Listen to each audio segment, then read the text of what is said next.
trazer a diferença do que é prebiótico e probiótico, uma dúvida bastante comum. Os prebióticos são substratos, ou seja, o alimento para que os micro-organismos ou as bactérias provenientes dos probióticos se alimentem, utilizem como uma fonte para que elas consigam agir da melhor forma dentro da microbiota. Então, para ficar bem simples e claro, prebióticos são os alimentos para as bactérias. E em conjunto com os prebióticos vão trazer inúmeros benefícios para a saúde. Já os probióticos, como já foi definido em outro episódio dessa série de vídeos, são os micro-organismos vivos, ou seja, as bactérias que vão trazer também, quando utilizados em quantidades adequadas, inúmeros benefícios para a saúde.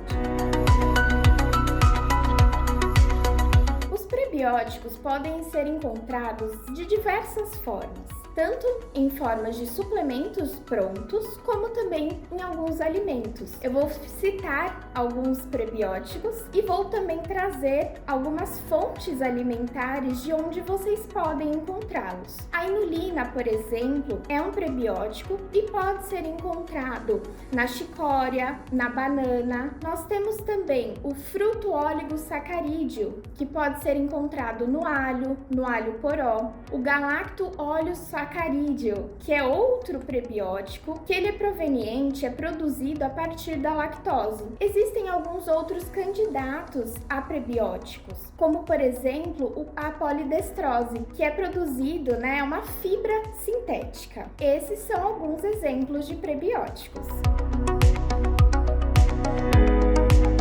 Muitas pessoas se perguntam se os prebióticos e os probióticos precisam ser consumidos juntos, e não necessariamente. Pode ser que, pela alimentação, você já consiga consumir esses prebióticos, mas às vezes a suplementação pode ser interessante como uma complementação quando utilizado com os probióticos. E isso também vai depender da necessidade e do porquê utilizar os prebióticos e os probióticos. Os prebióticos, eles podem sim potencializar o efeito do probiótico. Um dos exemplos que podemos utilizá-los em conjunto é, por exemplo, a síndrome do intestino irritável do tipo constipação, em que a utilização de uma fonte e oferecer uma fonte a mais de uma fibra, por exemplo, ou de prebióticos, pode potencializar o resultado, os efeitos dos probióticos mais específicos.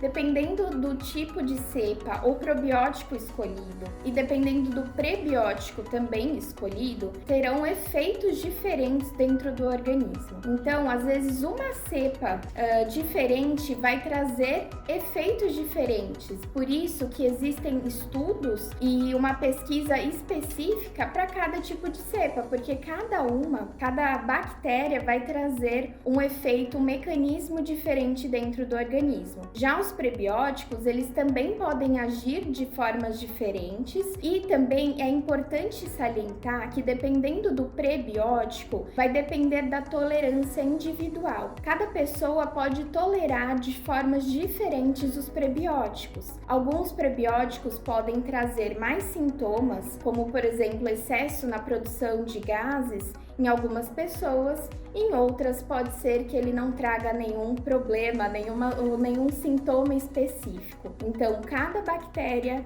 e cada prebiótico vai trazer sim diferentes resultados e efeitos, e isso vai depender da necessidade e dos sinais que trouxeram a procura e a demanda pelo probiótico e pelo prebiótico. Hoje falamos sobre a diferença entre prebiótico e probiótico. Se você gostou desse assunto e quer saber mais, continue assistindo e acompanhando a nossa série de vídeos das cápsulas de bem-estar.